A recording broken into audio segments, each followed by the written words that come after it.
DC Delhi Capitals IPL 2024 Delhi Capitals 14 போட்டியும் முடிச்சிட்டாங்க.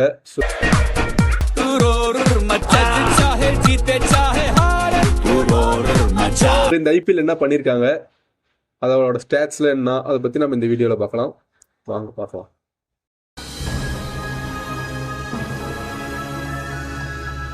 விளையாண்ட 14 மேட்ச்ல 7 மேட்ச் ஜெயிச்சிருக்காங்க, 7 மேட்ச் தோத்துருக்காங்க. ஸோ கொஞ்சம் ஆன் அண்ட் ஆஃப் தான் விளையாண்டாங்க.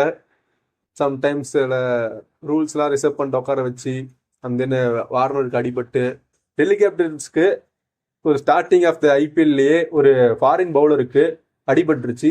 ஸோ அதுக்கு பதிலாக இன்னொரு பவுலர் எடுப்பாங்கிற பட்சத்தில் ரிக்கி பாண்டிங் இன்ஃப்ளூயன்ஸ்னால ஃப்ரேசர் மெக்கரை கொண்டு வந்தாங்க. கடைசியாக தான் வந்தார் விநாயக்குங்கிற மாதிரி குழந்தை கட்டிவிட்டான். ஸோ அவங்க 7ல் எழுதிச்சு அங்கங்கே ஆன் அண்ட் ஆஃப்ல தான் விளையாண்டாங்க. ஸோ இப்போ அவங்க பேட்டிங் ஸ்டாட்ஸ் பார்க்கலாம், பேட்டிங்ல யார் யார் நல்லா பண்ணியிருக்காங்கன்னு. ஸோ கேப்டன் ரிசர்வ் பண்ணிட்டு தான் ஒரு 1.5 வருஷம் கிரிக்கெட்டே விளையாடாம இன்டர்நேஷனல் லெவலில் விளையாடாம ஐபிஎலுக்கு வந்துட்டு அவருக்கு ஒரு நல்ல ஐபிஎல் அது 13 மேட்ச்ல விளையாண்டு 446 ரன், ஸ்ட்ரைக் ரேட் 155, ஸ்ட்ரைக் ரேட்ல ஒரு நல்ல டீசன்ட் ஸ்கோர் தான் அது, டீசன்ட் ஸ்ட்ரைக் ரேட் தான் அது. ரிசர்வ் பண்ணிட்டுக்கு அப்புறம் ஸ்டப்ஸ் இருக்கிறது ஒரு அன்எக்ஸ்பெக்டடான ஒன்று. ஸோ 190 ஸ்ட்ரைக் ரேட்ல 378 ரன் அடிச்சிருக்காங்க. ஸோ நல்ல அவுட்டிங் தான் ஸ்டப்ஸுக்கு.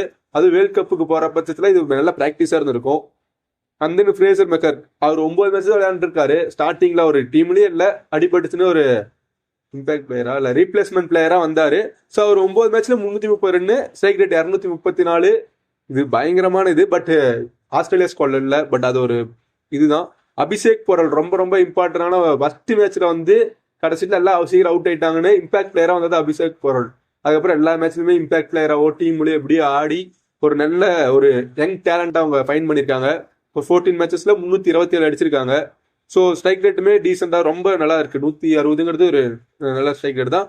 அந்த ஆல்ரவுண்டரான அக்ஷர் பட்டேல் இந்த லிஸ்ட்ல இருக்கிறது அவங்களுக்கு தான் கொஞ்சம் இது. ஏன்னா பேட்ஸ்மேன் யாராவது நல்லா பண்ணியிருந்தா அவங்களுக்கு நல்லா இருந்திருக்கும். ஸோ அக்ஷர் பட்டேல் ஒரு லோவர் ஆர்டர் பேட்ஸ்மேன் மேலே ஐ மீன் ஹையஸ்ட் டாப் 5 ரன் ஸ்கோரர்ல டிசிக்காக இருக்கிறது அது கொஞ்சம் அன்வான்டட் ரெக்கார்ட் மாதிரி தான் இருக்கு.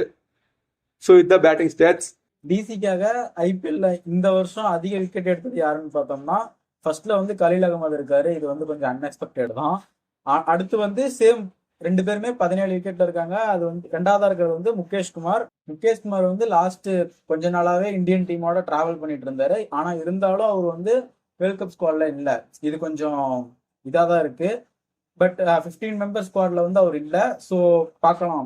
மூணாவதா விக்கெட் டேக்கர்ல டிசிக்காக எடுத்ததுல 16 விக்கெட்டோட குல்தீப் யாதவ் இருக்காரு. ஆனா இவர் 11 மேட்ச் தான் விளையாண்டு இருக்காரு. ஸோ டீம் காம்பினேஷன் போக அடுத்து நாலாவதா இருக்கிறது அக்ஷர் பட்டேல். இவர் பேட்டிங்லயும் பண்ணிருக்காரு, பவுலிங்லயும் 11 விக்கெட் எடுத்திருக்காரு டீமுக்காக. இது ஒரு நல்ல ஆல்ரவுண்டர் சைன் மாதிரி தெரியுது. வேர்ல்ட் கப் ஸ்குவாட்லயே இருக்காரு. அஞ்சாவதா இருக்கிறது இஷாந்த் சர்மா. அவர் 9 மேட்ச்ல 10 விக்கெட் எடுத்திருக்காரு. இதுதான் 2024 டிசியோட பவுலிங் ஸ்டாட்ஸ்.